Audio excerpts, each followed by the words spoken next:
Hello everyone, welcome to this video. This is going to be the first video of the IELTS speaking mock test that I'm going to have, and I'm going to record. In all these videos I'll be giving my answers, and also I'll be telling you few tips and tricks how to give answers in IELTS speaking test. Okay, so let's start. And this series, I'll start from the top and I'll go to the bottom. And so I decided to start from IELTS Cambridge book number 17, and in this video I'm going to give answers to mock test 4. Okay, IELTS speaking mock test number 4. Okay, so let's start. Make sure you watch all these videos, because if you are studying IELTS, or if you are going to appear in the exam in the next days, I think these videos would be really useful for you. So let's start this video. Okay, so part 1 topic is maps. Okay, so do you think it's better to use a paper map or a map on your phone? Why? So here, first thing I need to do is to give the answer and then describe the reason why I have this opinion about this thing. Okay, normally in part 1, the examiner or the topics or the questions do not ask your opinion, but rarely, like here, is asking my opinion. What do I think about this one? So let me repeat the question. First I'll give the answer, and then I'll define it. I mean, I'll give the reason why I have this answer. Okay. The question is, I'm going to repeat, listen to it please. Do you think it's better to use a paper map or a map on your phone? Why? Well, in my opinion, I think it is good to use map on the cell phone, because here you can refresh your location, and it is also giving you all the direction and your current location, okay, where you are right now. And with the help of AI, it is far better to use the map on the cell phone. And also you can refresh your location in case if you take a wrong turn, the map can give you indicator that you're going into a wrong direction. That's why I think it is better to use map on the smartphone or on the cell phone. Okay, fine. Next one. When was the last time you needed to use a map? Why or why not? Well, last time I visited another city. I went to see my friend over there, and there I had to use my petrol bike to go to his house in the city. And I had to travel almost 25 kilometers, and I was new to that city, so I had no idea about the directions. So I opened his location on my cell phone on Google Map. Okay, and I followed the map, and it was very easy for me to go to his house, which was about 25 kilometers away from the place, or from the hotel where I was living. Okay, without the help of this map, I guess it was difficult and almost impossible for me to reach to his house. That's why I use it. Okay, next one. If you visit a new city, do you always use a map to find your way around? Why or why not? Yes, every time whenever I visit a new city, I always use a map to find my way around, because it's a new city for me, and these days it's not a popular trend to ask the directions from the people of that city. Since we have the map in our cell phones, it is really convenient for me to use it. Okay, for example, last time when I was visiting Guangzhou city of China, there I used map to move around in the city and to find my ways. On the map I could easily find the routes of buses, the subway, or even I could hire a taxi, and I can even walk, or in China it is easy to take a bicycle, Alipay bicycle, or simply you can take a bicycle from a card. So you can find all these ways by using a map wherever you are going. Like I remember I went to the famous shopping market of Guangzhou by using this map. Okay, so that's why I use the map all the time whenever I visit to a new city. Next one. In general, do you find it easy to read maps? Why or why not? Well, yes, I guess it's very easy, and I always find it very easy to read the maps. In the beginning, it was not easy for me because I was living in China, and there we had to use Baidu map, which was in Chinese, or which is in Chinese still.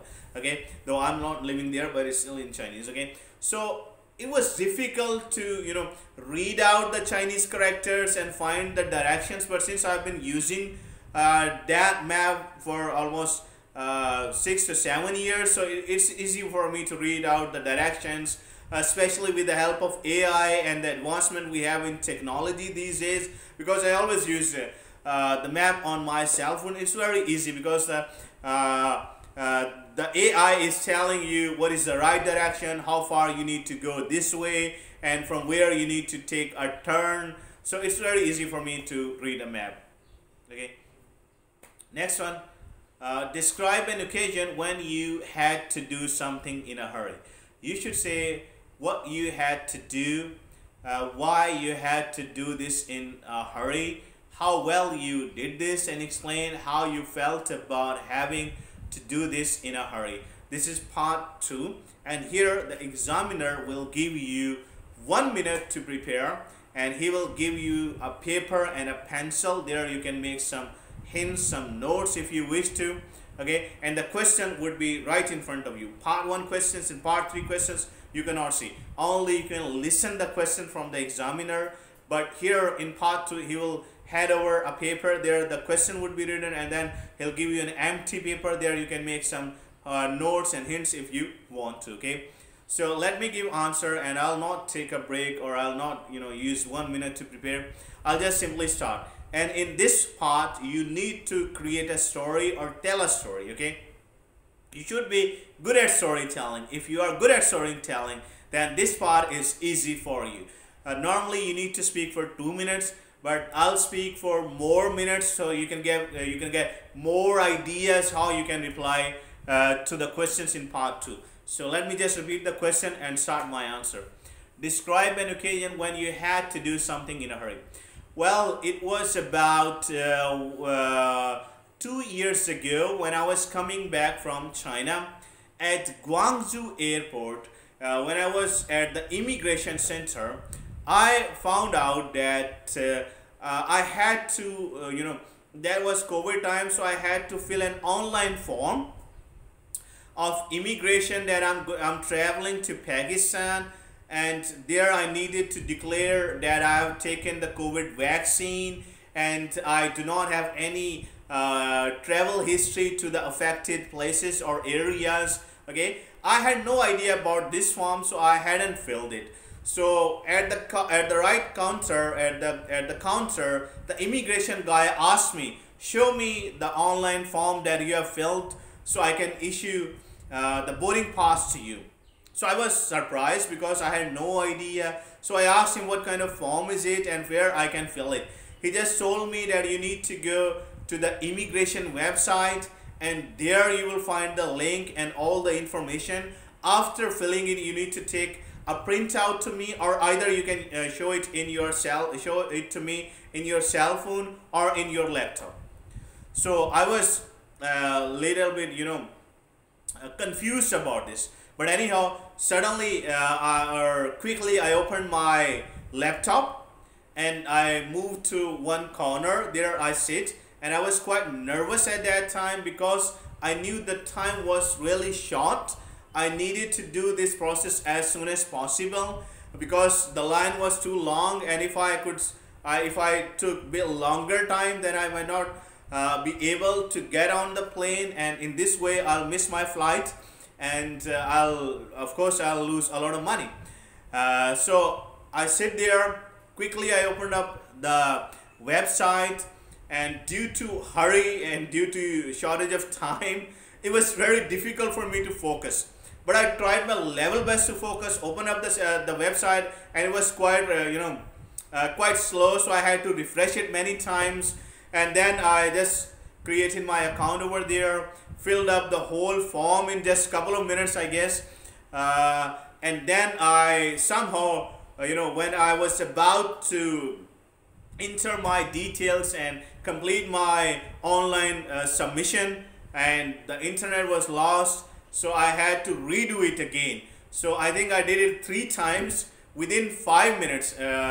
First time I do it in 2 minutes, second time I did it again in 2 minutes, and the last time when I was able to submit it, I just completed it in 1 minute. Okay, so after completing it, I came to the immigration counter. There I showed him the form, he checked the form, and then he issued me the boarding pass, and I was finally relieved because my tension was gone at that time. So afterwards I went into the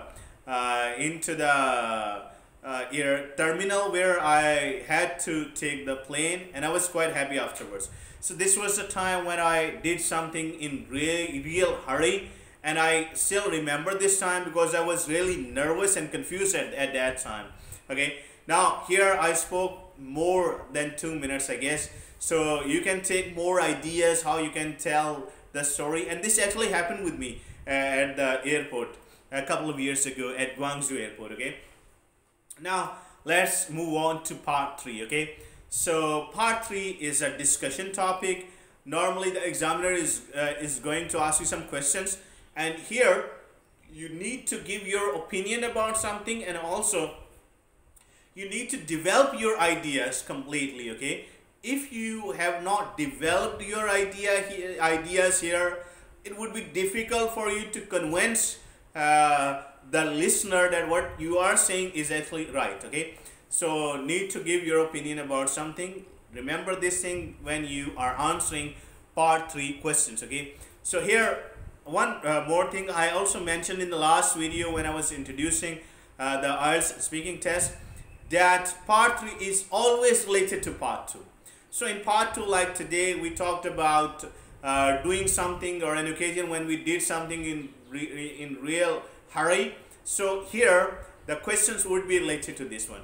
So the first section of part 3 is arriving late. Okay, and the first question is, do you think it's okay to arrive late when meeting a friend? Well, according to my perspective, yes, it is okay to come late or to be late when you are meeting with a friend, because friends are the people who can understand you. And if someone is late to meet his friend, maybe he has some problems, or maybe due to some issues he could not come earlier or on time, so the friends can understand. Maybe they are, to some extent they get angry at you, but they will realize that it's not your fault.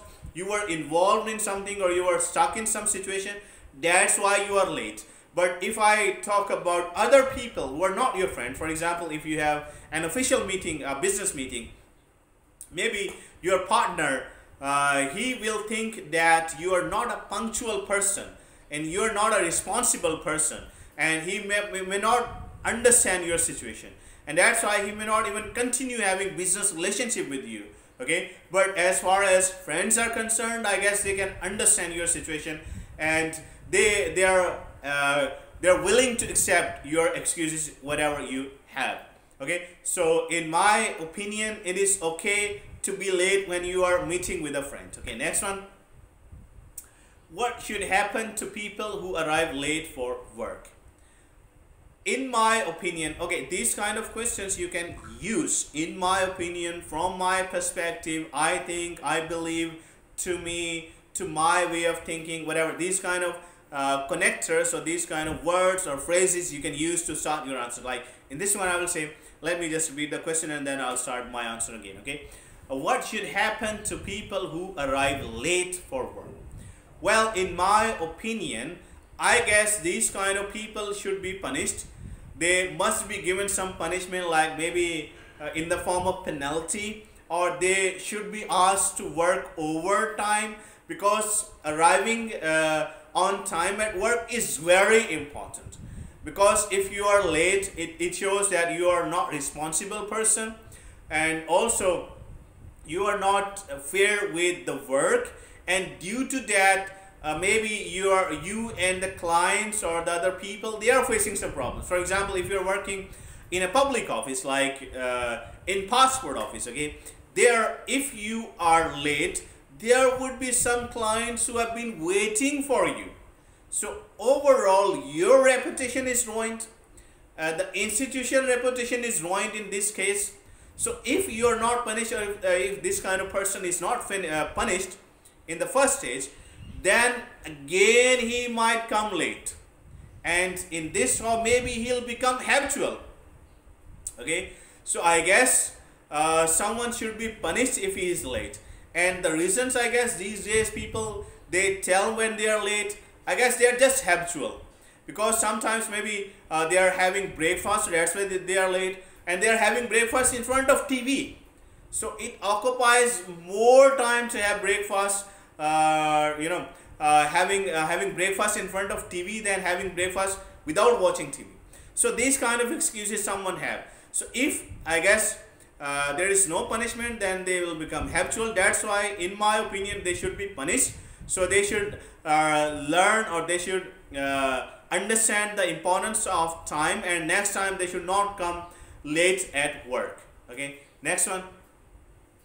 Can you suggest how people can make sure they don't arrive late? Well, yes, I guess there could be few things that people can do to avoid being late, or avoid coming late at the work.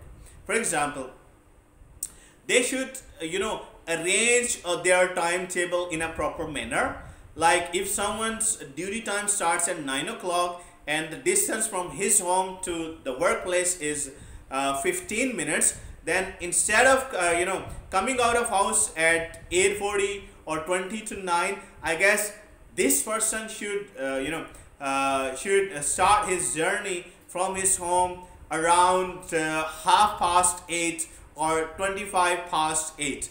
In this way, he can make sure that even if he has some problem, like his bike's tire is punctured, or maybe he's stuck in traffic jam, whatever problems he's going to face on his way that he does not know, he can easily cope up with the time here in this scenario. But if he comes late, like if the distance is 15 minutes and he is coming, or he's getting out from his house around quarter to 9, just having 15 minutes, then he would be late, and more likely he would be late. Secondly, he should arrange all the things at one place. Like the people who are working in the office, they normally take their laptop's charger, maybe a mouse, maybe some documents. So if they have not arranged at one place, then they might have to find all these things, and it might take more time than usual. Then they'll be late. And third thing, I guess they can do is set some alarms, or make a list, or arrange something in the beginning. Like tomorrow, if I'm traveling to another city for work, then I'll make sure that my bike or my car is okay, it's in good condition. Secondly, I'll see if I have set alarm in case that I'm maybe I'll be sleeping for a long time. So to avoid this situation, have I set my alarm on my cell phone or not? I should make sure all these things are fine, and then I'll make sure that have I prepared the breakfast, or have I prepared all the things that are required to have breakfast, or prepare breakfast in the morning. Okay, so these things, I guess, someone can do to make sure that he is not late for work or going somewhere. Okay, next question, next section. There are two sections, okay, in part 3. So first section was arriving late here, and second section is managing study time. Okay, so the first question in this section is it better to study for long periods or in shorter blocks of time? Well, according to my perspective, it is better to study for long periods, because there you can focus in a better way. You can sit at one place and you can solve the problem. In some case, for example, if you are a research student, there would be some problem. They need more attention and they need more time So if you are studying for shorter periods, then maybe you will lose your focus. Maybe whatever, for example, you have read a paper, maybe you have forgotten some important details of that paper if you have taken a break between the studies. Okay, but if you are sitting at one place and you're trying to solve the problem, maybe in the beginning you cannot find the solution, but after some time your mind will work and you will, you will start understanding the question in a better way, then you can solve the problems. For example, when I was studying in my masters during my MPhil research, there I used to sit for longer hours to study, and I used to read 3 to 4 papers in one time. Like it might take maybe 1 hour and 30 minutes, and in some cases maybe 2 hours. But after studying 3 to 4 research papers, it was very easy for me to understand what problem I need to identify and what could be the possible solution, because I've already studied these 3 to 4 papers, and afterwards I was able to solve the problem. But if I would have taken some gap or some break between this, for example, if I have read one research paper, and then before reading the second paper I have taken some break, I might forgot some key terms. This, I think, in my point of view, is very important to sit for longer hours and study. I think this is really important, and someone should have longer study periods. Okay, next one. What are the likely effects of students not managing their study time well? Well, there could be multiple effects if someone is not managing his study time well. For example, first of all, he will have no proper timetable. Like if someone is studying science, then he can devote 1 hour to physics, 1 hour to for example math, 1 hour to chemistry, or 1 hour to biology in case if he's studying all these subjects at the same time. So if someone is not managing his study time, he has no idea. Okay, and he cannot focus on the topics in a proper way. For example, if someone has devoted 1 hour to physics, then he knows that today I'm going to work on this topic in 1 hour, and afterwards I'll be able to understand all the things about this topic. For example, someone is working on the topic of velocity in 1 hour on velocity. Fine, he understands that I have studied 1 hour physics, and during this 1 hour I studied velocity and I've understood all this topic. Okay, fine. If someone is not managing his time well, then he has no idea. Maybe someone studies for 5 minutes, someone studies for 10 minutes, on any other day maybe he's studying for 2 hours. Consistency is very important. So here he will not have consistencies, firstly. Secondly, he'll have problems to manage all the times, and if he is not doing so, then his work will be increased with the passage of time. Okay, and thirdly, he will have problems to organize time to enjoy his life as well. For example, if someone is studying for, like, he has devoted or he has given 2 to 3 particular hours for studies, then for next 2 to 3 hours he can go to ground and maybe play football, cricket, whatever over there.